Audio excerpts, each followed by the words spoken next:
오늘은 저희가 추수감사절을 맞아서 이 성찬을 하게 되어져서 고린도전서 11장 23절에서 26절을 중심으로 하나됨의 성찬, 하나됨의 성찬이라는 제목으로 하나님의 말씀을 증거하도록 하겠습니다. 우리가 이제 추수감사절을 지키게 되어지는데, 추수감사절은 성경에 기록되어 있는 절기는 아닙니다. 추수감사절은 미국에서 처음 지키게 되어진 것이고, 미국 선교사들이 우리나라에 와서 복음을 전하면서 그들이 지켰던 것이 자연스럽게 한국 교회에 남아서 우리가 미국 교회의 전통을 따라 지금 추수감사절을 지키고 있습니다. 물론 이제 성경에도 추수감사절과 비슷한 이 절기들이 있습니다.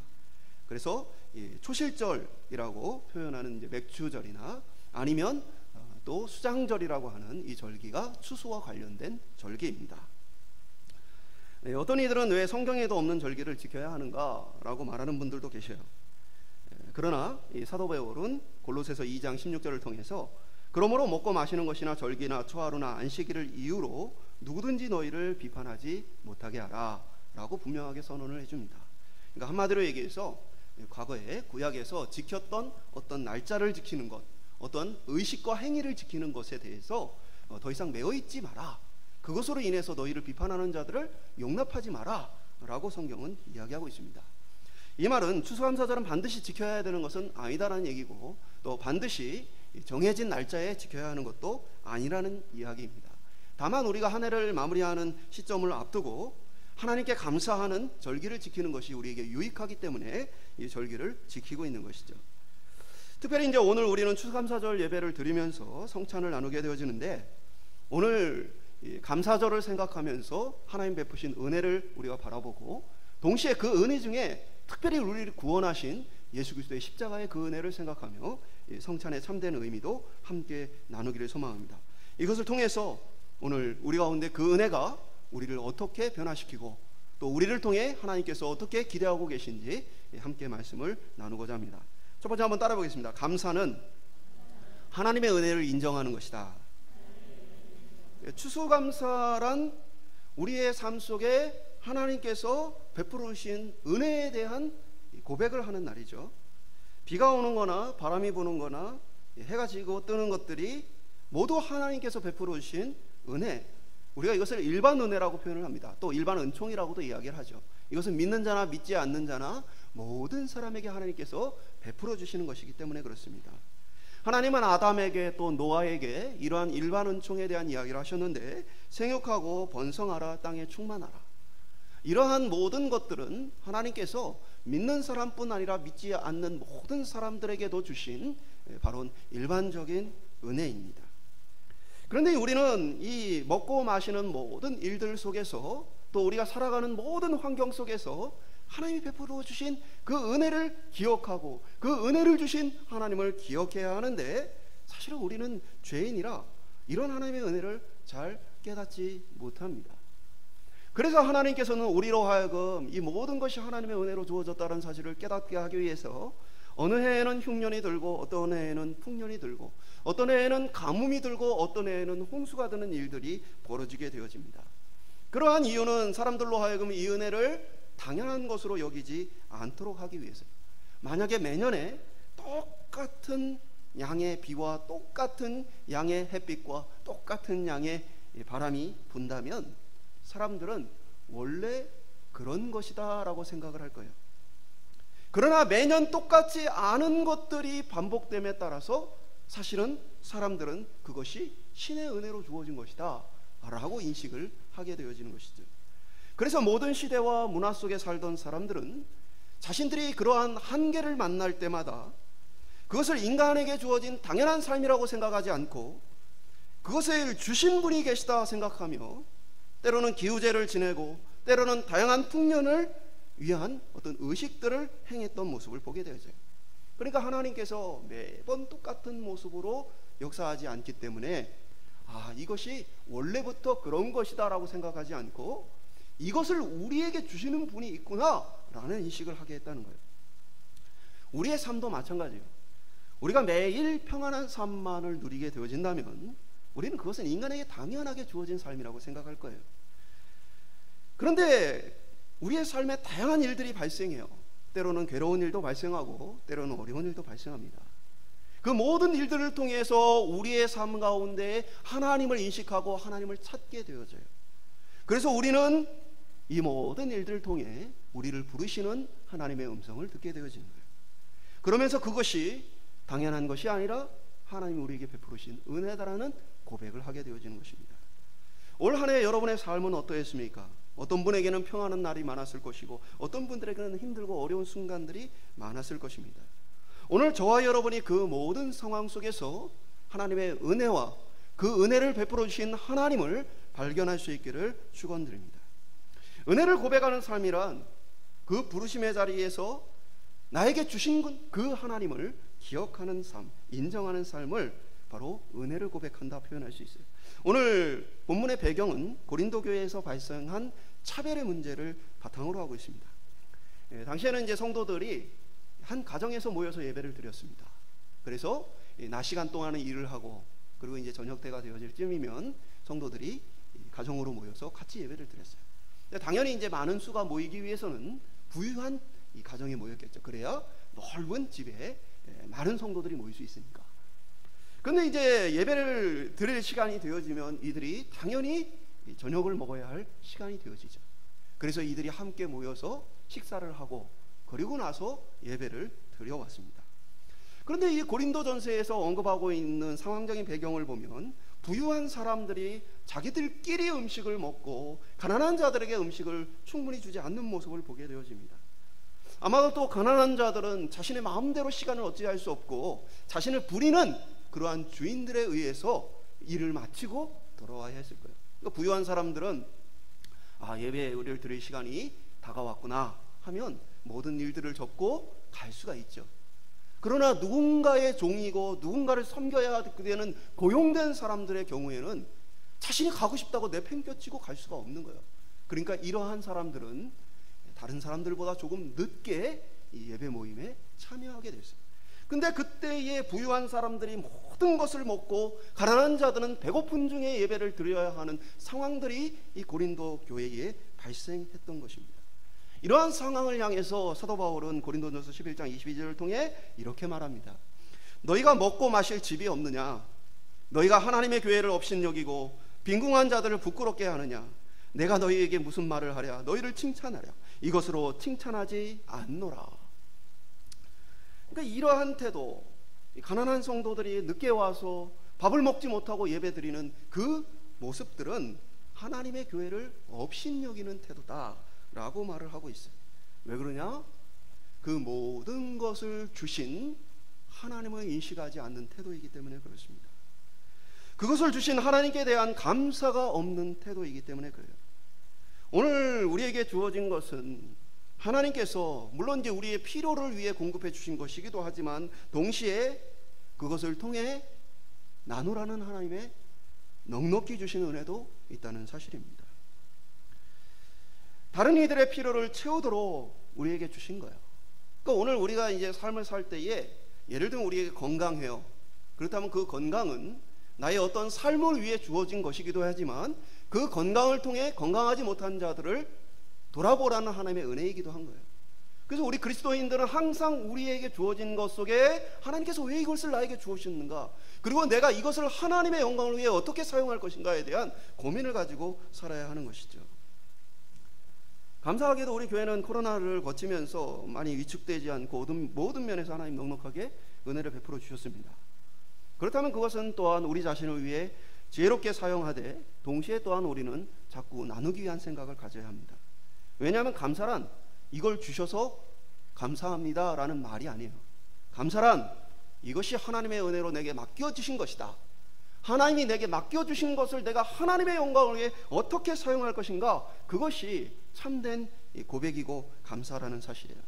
그래서 우리는 꾸준히 지속적으로 어떻게 하나님의 뜻을 이루어가며 하나님께 감사하고 영광을 돌릴 것인가, 하나님을 우습게 여기지 않고 하나님의 교회를 우습게 여기지 않고 어떻게 주의 뜻을 이루어갈 것인가, 이 믿음의 고백을 가지고 살아야 한다는 것이죠. 오늘 저와 여러분이 지속적으로 하나님이 주신 것들을 하나님의 영광을 위해 지혜롭게 사용하고 섬길 수 있는 참된 감사의 고백, 은혜에 대한 감사의 고백이 있는 저희들 삶이 되기를 소망합니다. 두 번째 한번 따라 보겠습니다. 성찬은 그리스도의 은혜를 기억하는 것이다. 성찬은 우리가 받은 모든 일반적인 은혜를 뛰어넘어서 특별하게 주어진 은혜를 기억하는 시간입니다. 그러니까 추수감사와 같은 이 감사절은 일반 은혜에 대한 감사라면 사실은 이 성찬이란 건 그리스도께서 우리를 위해 죽으신 그 십자가의 은혜를 고백하는 그러한 감사의 특별 은혜에 대한 감사의 고백을 담고 있어요. 사도 바울이 오늘 먹고 마시는 문제를 말하면서 지금 성찬에 대한 답을 하고 있죠. 정확히 말하면 지금 성도들이 성찬식을 했던 게 아닙니다. 성도들은 예배 전에 함께 식사를 나누는 애찬을 하고 있었어요. 교제와 나눔의 시간이었어요. 그럼에도 불구하고 사도 바울이 이 교제를 이렇게 해야 된다, 이렇게 함께 나누어야 한다라는 표현을 쓰지 않고 그러한 성도들 향해서 성찬에 대한 이야기를 하고 있는 이유는 무엇입니까? 그것은 이들 안에 성찬의 원리를 통해, 그리스도됨의 원리를 통해 모든 교제와 모든 문제들이 풀어지기를 원했기 때문이에요. 그러니까 우리가 은혜 받은 본질을 깨달음으로 그 은혜의 본질이 우리의 일상의 삶에 드러나기를 원하셨던 거예요.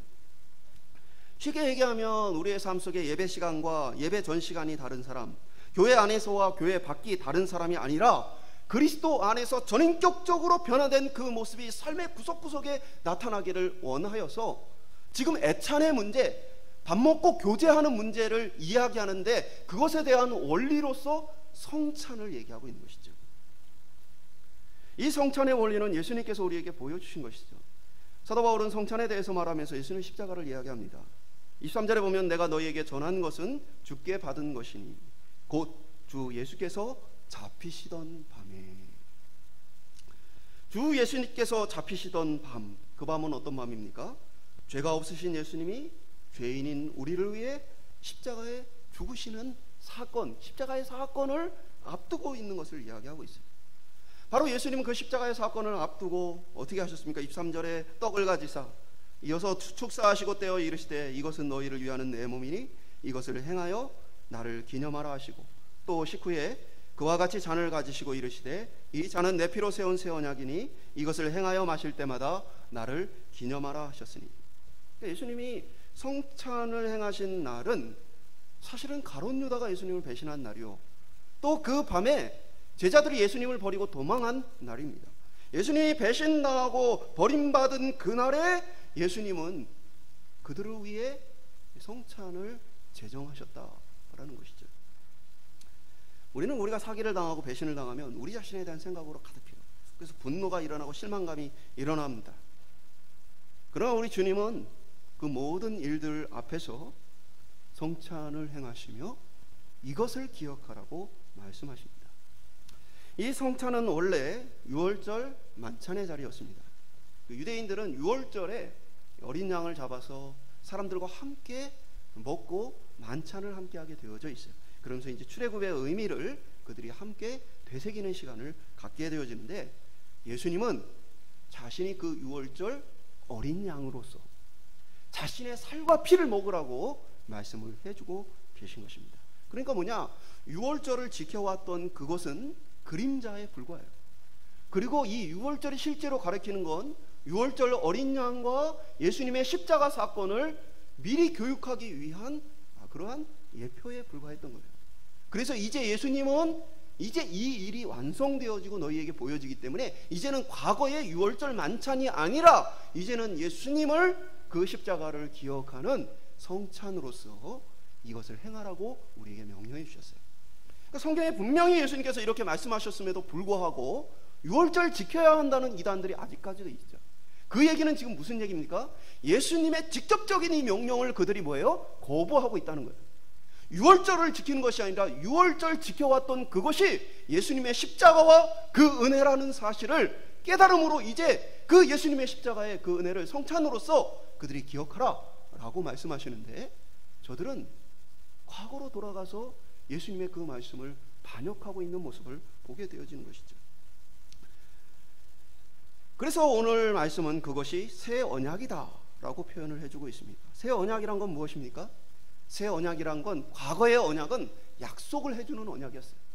그래서 예수 그리스도의 오심에 대한 약속, 예수님이 하실 일들에 대한 약속이 과거의 언약이었다면, 이 새 언약은 무엇입니까? 예수님이 지옥에 던져야 할 우리, 하나님의 원수된 우리를 위해 십자가에 죽으심으로 우리의 모든 죄를 다 해결하시고, 예수를 믿는 믿음 안에서 우리를 하나님의 자녀들이 되게 하시는 놀라운 은혜, 예수님께서 모든 것을 성취하시고 우리에게 선물로 주시는 구원의 놀라운 은혜, 이것이 바로 새 언약이고 오늘 주님께서 말씀하시는 것이라는 사실입니다. 그래서 성찬이라는 것은 무엇이냐면 세례를 받거나 입교한 사람을 대상으로 합니다. 그 이유는 왜 그러냐? 예수 그리스도를 믿음으로 받아들인 사람만이 바로 이 은혜의 효력을 누릴 수 있기 때문에 그렇습니다.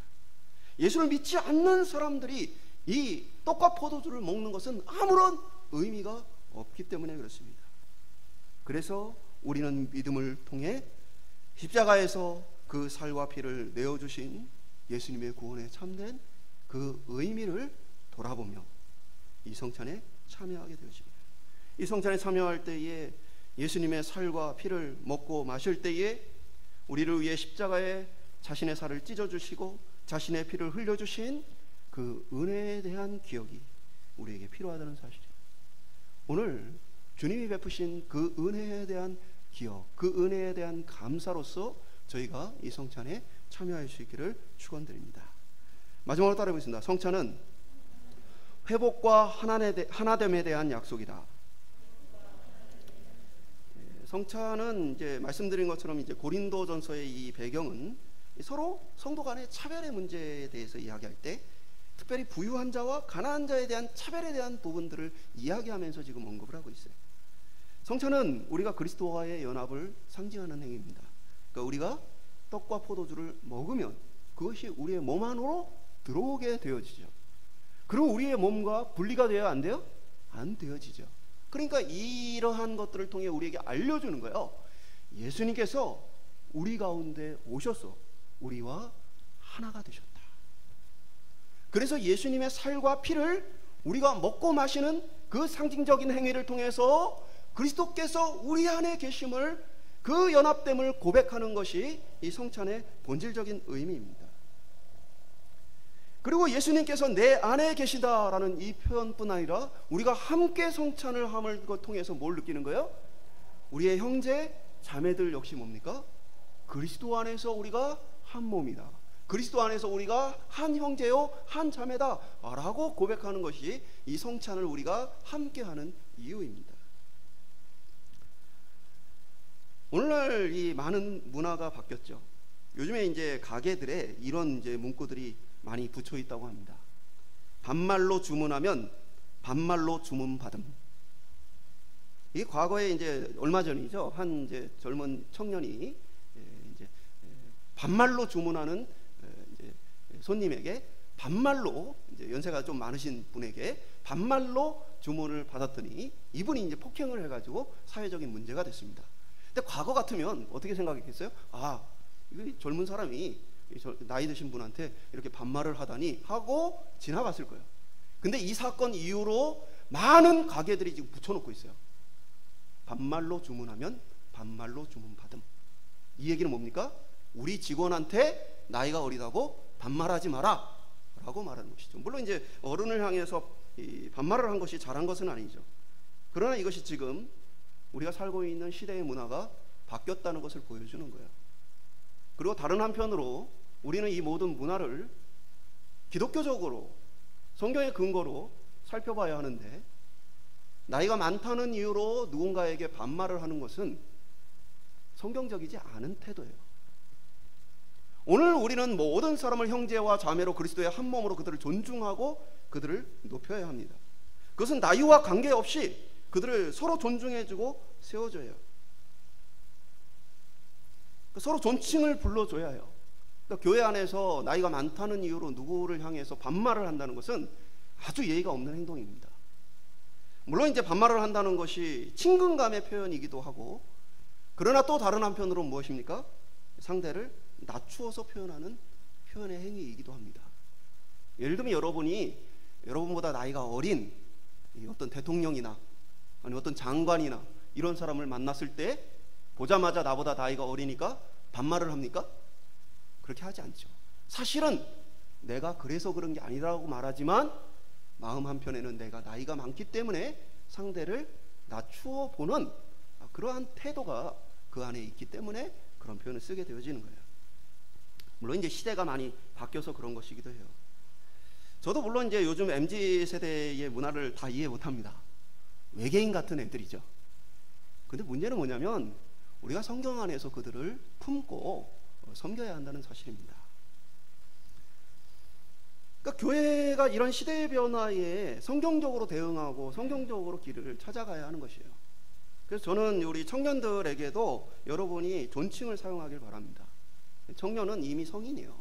근데 청년들을 향해서 내가 주일학교 때 가르쳤기 때문에, 내가 어렸을 때부터 이 친구들을 보아왔기 때문에 이들을 향해서 반말을 하는 것은 굉장히 바람직하지 않은 태도입니다. 그들을 그리스도의 한 형제로, 그리스도의 한 자매로 그들을 향해서 존중의 마음을 담아서 여러분이 부르고 그들을 대해야 하는 것이에요. 한국 사회에만 이런 문화가 있어요. 그래서 이렇게 교통사고가 나면 뭡니까? 너 몇 살이야? 여러분, 교통사고가 난 거의 책임의 문제와 나이는 아무 관계가 없어요. 근데 한국 사람은 대번에 너 몇 살이야? 외국 사람들이 보면 기가 막힙니다. 고발당할 일이죠, 사실은. 누군가를 나이로서 무시한다는 건 고발당할 일이에요. 근데 우리 한국 사회가 그만큼 이제 많이 변하고 있다는 것이고, 그 변화가 옳으냐 그르냐를 우리는 뭘로 판단해야 돼요? 기독교적인 관점으로 판단해야 하는데, 우리는 성경의 진리 안에서 그 모든 이들을 존중으로써 대해야 한다는 사실이에요. 물론 이 청소년 아이들이나 주일학교 아이들을 대함에 있어도 그들을 존중으로 대해야 한다는 것은 동일합니다. 오늘 저희들 속에서 다른 이들을 존중하며 세워갈 수 있는 그 사람을 그리스도의 몸으로, 그리스도의 한 형제와 자매로서 세워갈 수 있는 교회가 될 수 있기를 소망합니다. 이것은 모든 부분의 차별을 얘기하는 거예요. 나이뿐 아니라 오늘 본문에서 말하고 있는 이 부유함과 가난함의 차이, 높은 지위와 낮은 지위의 차이, 건강함과 건강하지 못함의 차이, 이 모든 것에 대해서 차별과 차이를 두지 않고 서로의 다른 점들을 배려함으로써, 존중으로써 그리스도의 한 형제 한 몸을 이루어갈 것을 오늘 우리는 이 성찬을 통해 배우게 되어지는 것입니다. 만약에 우리가 서로의 하나됨이 없다면 성찬이라는 것은 무엇입니까? 각자 집에서 그냥 떡과 포도주를 먹고 마시면 되는 일이에요.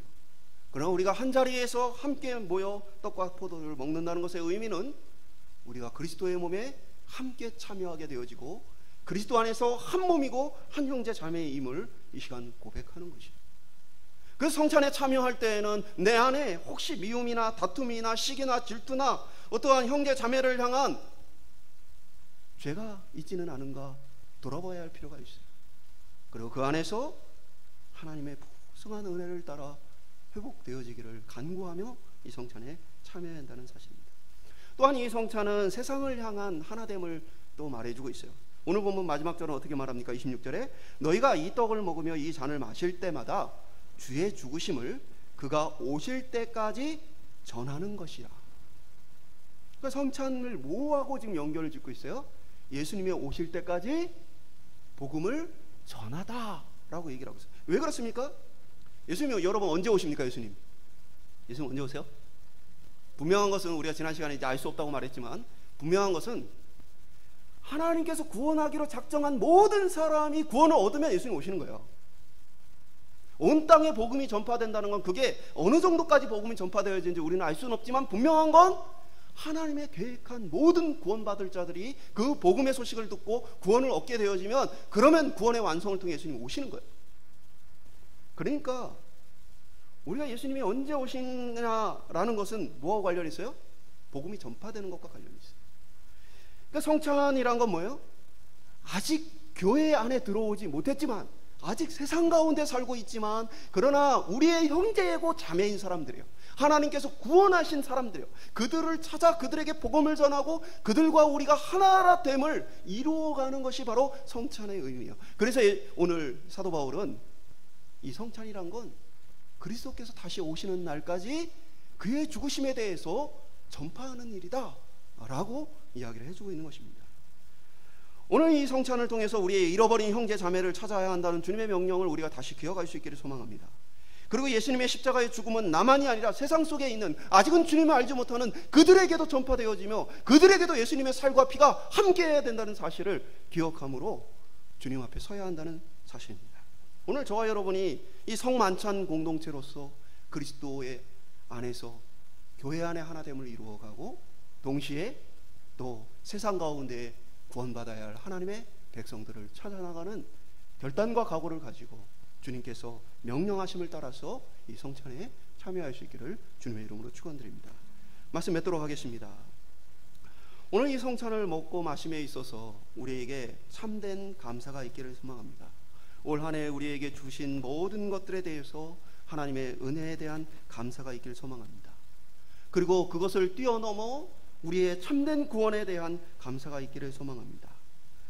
오늘 죄인인 우리, 지옥에 던져야 할 우리, 하나님과 원수된 우리를 예수 그리스도께서 십자가의 은혜로 건지셨다는 이 놀라운 사실이 우리 가운데 누려질 수 있기를 소망합니다.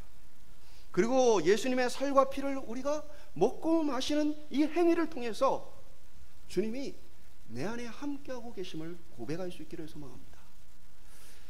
우리가 한 몸 되었어요. 그러나 여러분, 암이 뭡니까? 우리 자신의 몸을 공격하는 게 암이에요. 마치 그리스도의 공동체 안에서도 우리가 죄인이고 부패하고 연약함으로써 우리가 한 몸 되어지고 그리스도의 몸된 교회를 서로 때로는 시기하고 질투하고 미워하고 다투면서 그 몸을 암과 같이 아프게 하는 우리의 모습들이 있다는 사실이죠.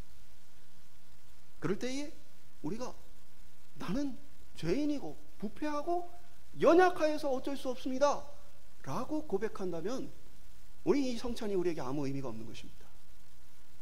오늘 우리는 예수님의 살과 피를 우리가 먹고 마시면서 예수님이 우리 가운데 계시다는 사실을, 우리와 함께하고 계시다는 이 사실을 의지하여서 주님, 내 안에 있는 이 죄와 싸우게 하시고 내 안에 있는 이 연약함과 싸우게 하시고 그리스도의 능력으로 사랑하고 섬기고 이해할 수 있도록 나에게 역사하여 주시옵소서. 오늘 이것이 바로 우리가 성찬을 하는 이유라는 사실입니다. 그렇게 우리가 형제와 자매를 대하고 섬기며 한 몸을 이루어갈 수 있기를 소망합니다. 그리고 또한 세상 가운데에 아직 주님을 알지 못하는 우리의 형제와 자매들, 하나님께서 구원하기로 작정하신 하나님의 백성들, 우리가 누가 구원받을 자인지 구원받지 못할 자인지 우리는 알지 못하죠.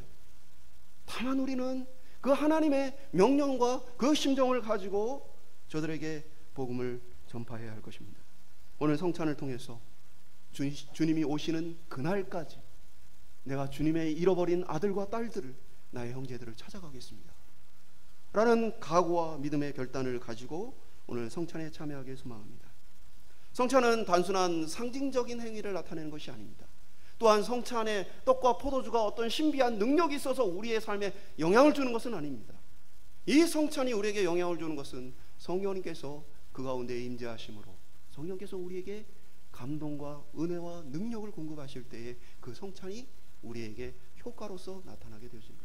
오늘 저와 여러분이 성령께서 이 시간 우리 가운데 충만하게 임재하셔서 하나님에 대한 참된 은혜에 대한 감사의 눈이 열려지고 형제와 자매 안에, 교회 안에 하나됨을 위한 주님의 은혜가 부어지고 또 세상에 아직 구원받지 못한 하나님의 자녀들을 찾아 나서는 능력이 우리 속에 일어날 수 있기를 열망하며 성령의 역사를 간구하며 이 시간 함께 주님의 살과 피를 먹고 마실 수 있기를 주님의 이름으로 축원드립니다.